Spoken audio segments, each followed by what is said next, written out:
Police found that the Minnesota Senator Hortman and his wife had both been shot. But at 3:35, officers then went to the home of Hortman. They're starting now. Let's listen in.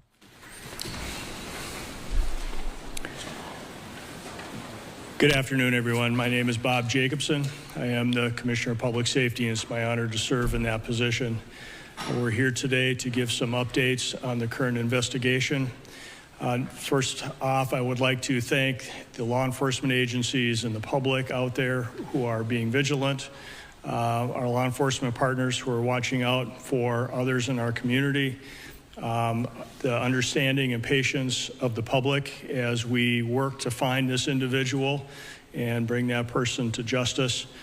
We know that it's been a difficult day for not only those who have worked with those legislators, but it's also a difficult day for those in the state of Minnesota who are working through this terrible tragedy.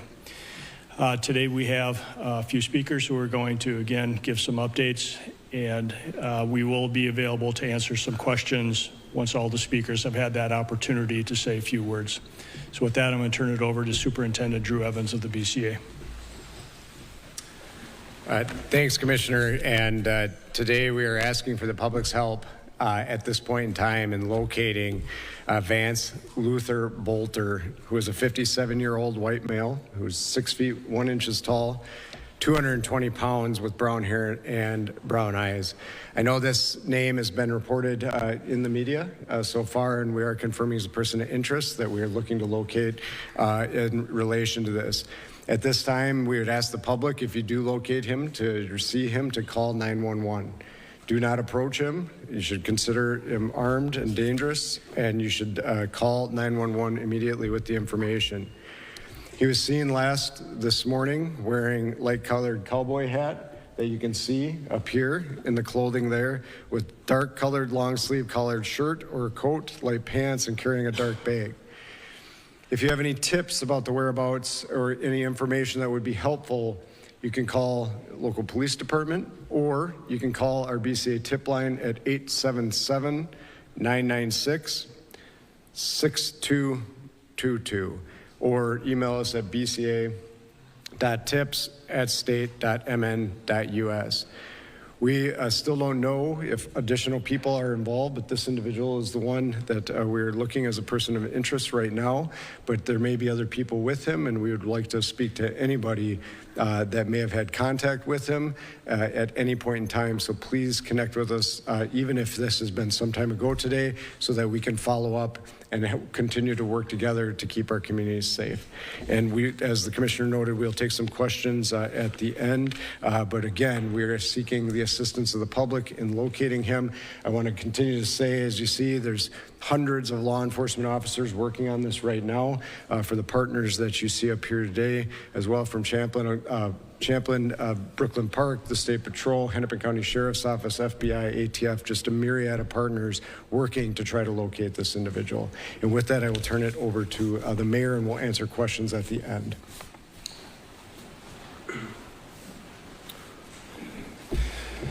So hi, my name is Hollis Winston, Mayor of the City of Brooklyn Park. First, I want to extend my prayers to the Hortman family, but also to the Hortman family as well. You know, there will come a time down the road for healing within us as a community, but right now I think what's required is a calming words and rhetoric. I want folks to make sure they listen to the facts from credible sources like law enforcement, but also to resist spreading misinformation. And then again, asking folks to listen to law enforcement in general when law enforcement has those specific asks. In Brooklyn Park and Champlin and our surrounding communities, in fact, the state, we're very much family. The Hortman and Hortman families are very much our family. And so our prayers continuously go out to them. And it's very much a time for us to come together as a community and as a family. And I think people need to see it that way. I want to thank law enforcement, Governor Walz, Commissioner Jacobson, Sheriff Witt, FBI, various counties, local law enforcement. Even with our city of Brooklyn Park, we're seeing a ton of local law enforcement and county law enforcement just supporting our city overall. And we want to thank them for doing that. They're dedicated to keeping us safe and to securing justice. I would say to support them again, if you have information, there'll be information behind me. Please share that information. And again, please look and listen for valid information and share that. There will be a time to come together, and I think specifically for the city of Brooklyn Park and within our area, there'll be a time where we come together and we work through what we're going through now as a community. But I want to say this. You know, this individual did this to instill fear into our community, but they also wanted to create a distinct and singular point of view. When I listed all of that law enforcement coming together, that was really us as a state, as a community, from all different walks of life coming together to work on what's happening. And I received calls from folks across the state, from all different ethnicities and communities as well, with an outpouring of support. So I want you to understand that as a city, but as a state, as a community, we're very much going to come together. We're going to see this through. And we're all going to work together to figure this out. So again, I want to thank our law enforcement, and I want to turn it over to the Mayor of Champlin Park. Good afternoon. My name is Ryan Sabis, Mayor of Champlin, and on behalf of the City of Champlin, our police department, and our City Council, I want to extend a heartfelt thoughts and prayers to Senator John Hoffman and Representative MANHUNT Hortman and their families. We are deeply saddened by the senseless act of violence, and our hearts are with all those that have been affected. Our police department is working close partnership with state, local, and federal agencies to pursue this active investigation. We are incredibly grateful for their swift and responsible professional response and for the collaboration of commitment of every officer involved. We ask everyone to stay attentive, report anything that feels concerning, and most of all, continue to show kindness, respect, and care for one another. This is how we move forward together. And again, thank you all for being here. And again, I think Mayor Winston said it well that Hoffman family and the Hortman family are very much part of our communities, part of our fabric of our communities.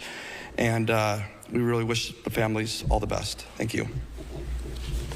As folks have said, we'll take a few questions. Please don't forget to, in the first question, introduce yourself, your immediate organization with whom you're with, and if you have a question for a specific individual, call that out. Thank you. From Fox 9, do you have an update on Senator Hoffman's condition? The question was, do we have an update on Senator Hoffman's condition? We don't at this time. The last information we had is that he was out of surgery and was in stable condition at that time, but that certainly experienced significant injuries, so we'll have to continue to monitor that. Jen Shorrow, you said person of interest, so not a suspect, or is... He's a suspect, one and the same for this particular case at this point in time. Okay, so we can say suspect. You can say suspect. Adam Bexer with WCCO News. You know this guy is at least affiliated with some sort of security company, according to its own website, that has highly trained security individuals. Can you speak to the level of knowledge this person might have about, using a gun or, different security tactics that might separate him from a typical person walking down the street? Yes, so the question was regarding the sophistication of the individual based on reports that he owned a security company. I certainly can't get into the details of the investigation. That'll all be part of that, and we'll explore all of that. We're aware of the connections that you reference, and the team will be dissecting that between the investigators, Brooklyn Park Police Department, and all of the state, local, and federal partners that are working on that. Certainly, an individual will have some familiarity if that's the line of work that they're in with some of the tactics that you noted, but we'll be exploring that more fully. One question about the photo that we're seeing in the cowboy hat and the jacket. Is that photo taken today? That photo is today. And is it from a ring camera at the residence of either of our law? The question is it from a ring camera? It's not. This is from a business. So this is at a business location. And there, we believe, as noted, that we believe he's was still in at this time. He was in the Twin Cities area, and that we are continuing to work and follow up on that. We believe he's working to potentially flee the area, and so that's why we're sharing that with that information now, so that we can safely apprehend him. Is there a way that you're in touch with the TSA? I know Governor Walz has been in contact with federal agents, as you have mentioned with the FBI. Yeah. Are airlines, seeing his pictures with his important point?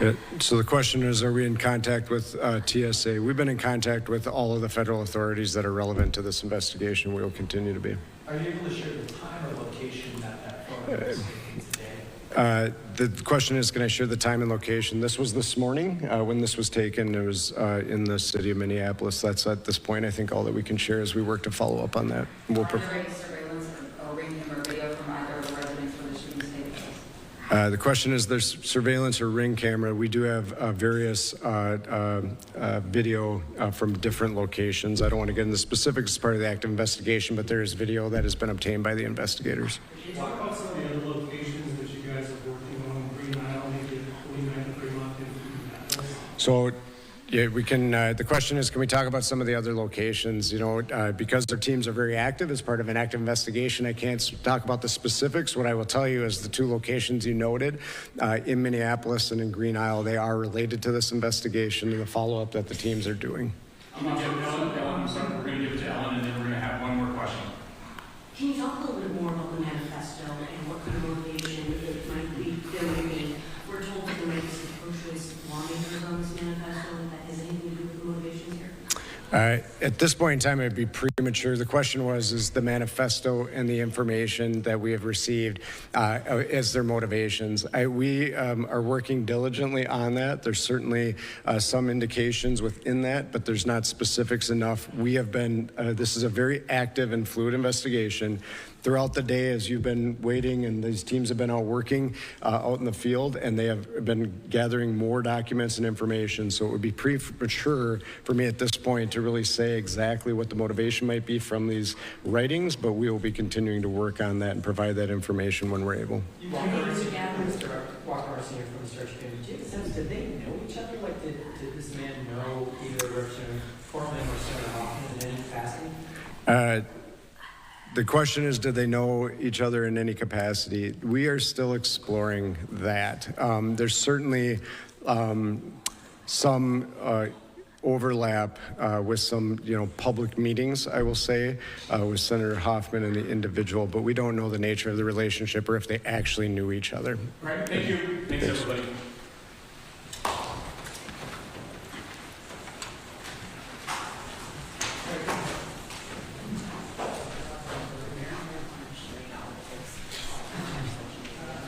All right, as you see there, pretty brief news conference officially wrapping up there in Minnesota. But you can see there on the screen, that's the person that they're looking for. They described him as having some sort of enforcement background there, as owning a security company. They said they're aware of some of these reports, but that's the man on the screen. The 57-year-old is wanted in these two shootings. His name is Vance Boelter. They did say there that they've been in contact with multiple law enforcement agencies in order to coordinate to talk with them to see if they're able to locate him. They're now asking for the public's help, asking them to reach out if anyone sees him.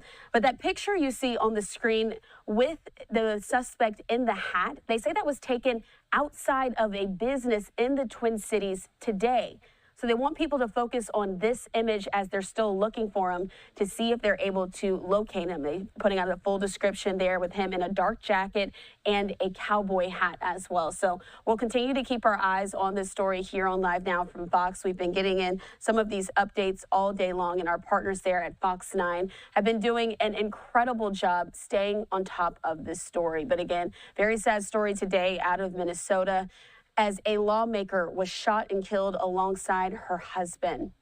Again, we'll keep you updated here on Live Now from Fox. We do know that another lawmaker, a state senator, was also shot in the process.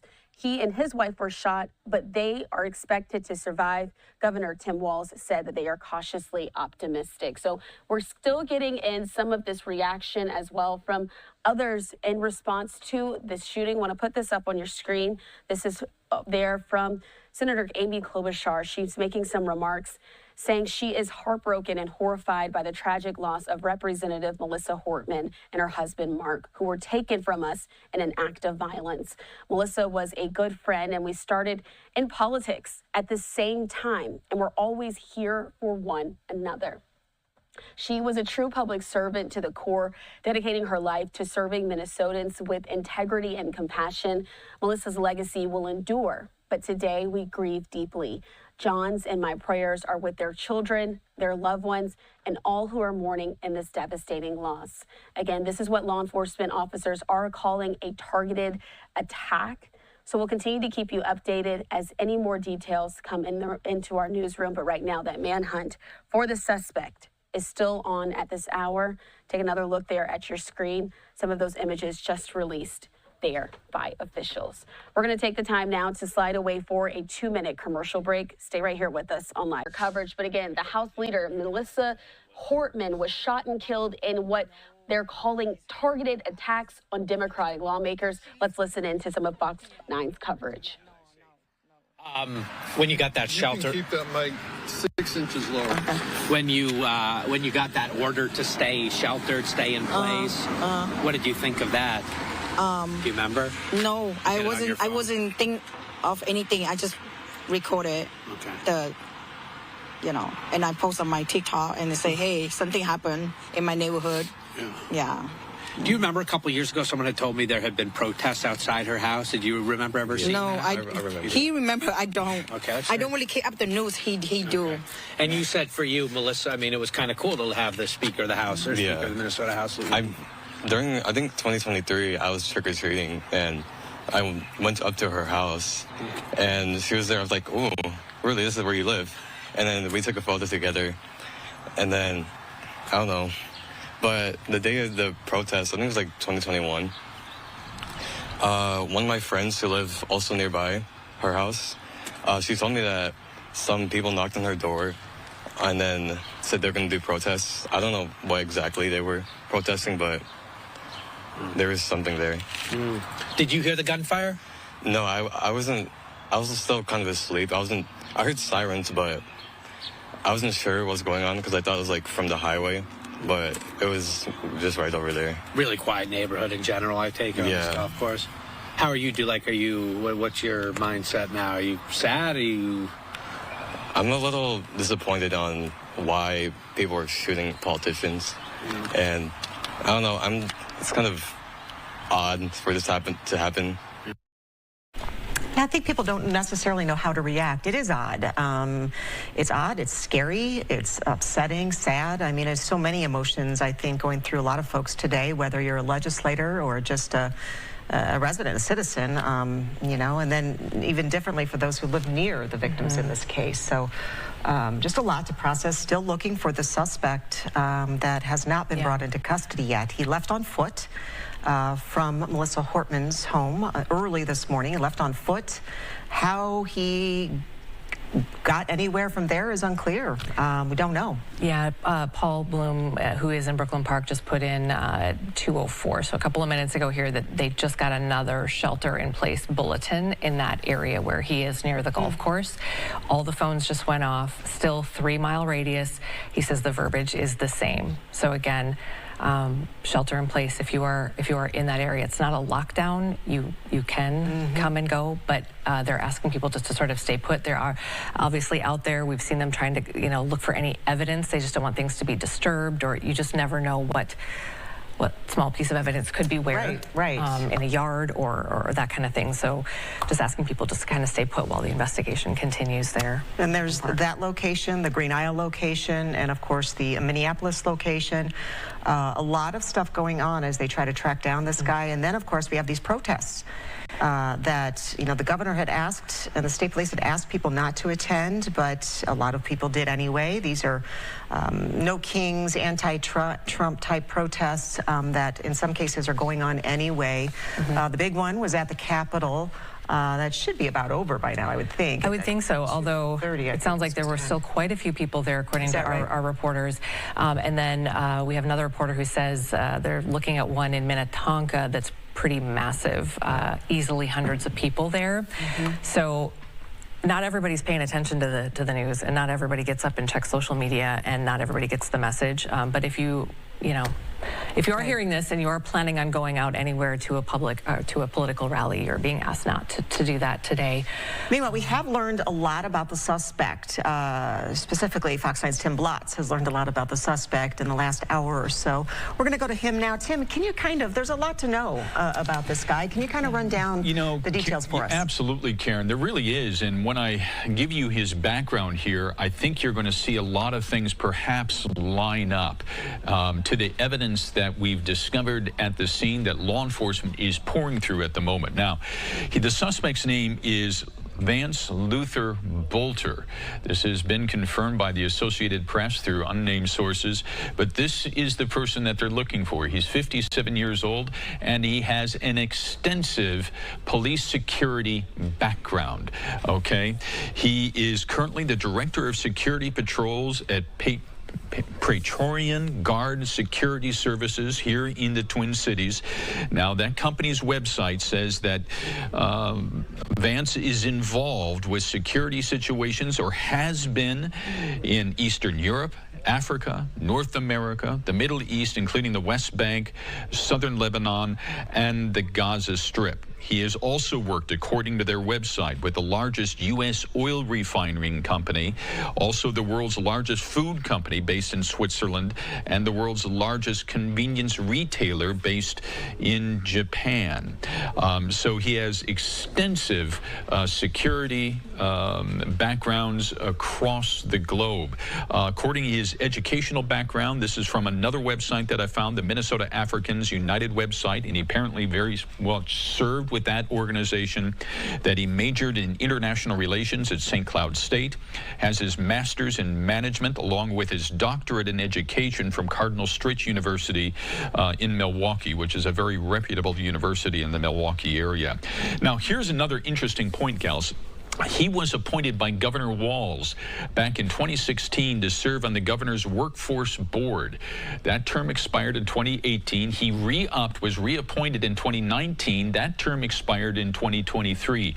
And you have to understand, in state government, various governors have a lot of advisory boards to help them on various issues that the executive branch of government has to work with. Every governor has these. You know, Dayton had them, Palende had them, Governor Walz certainly has them. And what the governor's workforce board does, it advises the governor on issues with workforce development across the state. And he was a private sector representative appointed to be on that board. Okay, so but his background with this private security company would match to some of the evidence found at the scene. Number one, the black security car that was there that looked very much like a police cruiser, that Ford Explorer with the lights that were still flashing on board, the entire car in black. And also, he would have access to the types of uniforms and equipment that Brooklyn Park police officers described the suspect wearing when they confronted him when he came out the front door of MANHUNT Hortman's home. Now, the police chief there, Chief Burley, described him wearing a police black uniform with a taser, various other apparatus on, and a badge that he said that looked just like mine at the news conference this morning. In fact, he told all the reporters there at the time that if we were both standing in the same room, you would not know that he was not a police officer. And again, according to the chief, after he engaged with the officers there, shots were exchanged. And sometimes, and Karen, you can speak to this because you've covered so many police news conferences over the years and you're one of our most outstanding crime reporters here in the Twin Cities. Sometimes you have to pay attention to what's not said in these statements. And in this particular news conference statement this morning, he said that they engaged fire with the suspect. Now, missing from that was whether they hit the suspect. We do not know that yet. We do not know whether he is injured, and they have not confirmed that. But they did say that the suspect then fled out the back door and has not been seen since, and that's the subject now of this very intense search that is going on in the Brooklyn Park area. Now, we want you to look, you're seeing some live video right now. This is of the suspect's home in Green Isle.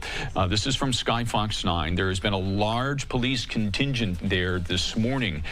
We do have cameras on the ground there as well. One of our photographers, Sean Skinner, is there showing the large police presence of his last known address in the Green Isle area. And you can see that area there, the boom camera shot there from the camera, very rural, very extensive. And there you can see some of the, back down on the ground now, some of the law enforcement presence as they gather there to conduct their search. But as far as investigators know at the time, he may still be in that Brooklyn Park area, that 3 square mile quadrant that's been blocked off, where people have been told to stay in their homes with the important instruction that if someone comes to your door wearing a police-looking uniform and they're by themselves, to call 911 immediately and verify that that is in fact a legitimate member of law enforcement. Now, the police chief has instructed, along with Sheriff DeWitt, has instructed all the investigators out at the scene that if they're approaching a home, make sure that you have 2 or more officers so that you can be identified by the homeowner there at the scene. If you do not see that and you live in that perimeter there, make sure that you call 911 and ask for verification of the police-like suspect or person that you see at your door. So very, very important security information that they're putting out there as this active search is still going on. Amy, Karen? Okay. Thanks, Tim. Yes, he's right. The active search is still going on, and where they think the suspect is right now, we're not sure. They're still searching Brooklyn Park. They're still searching in Minneapolis, and now they're searching in Green Isle.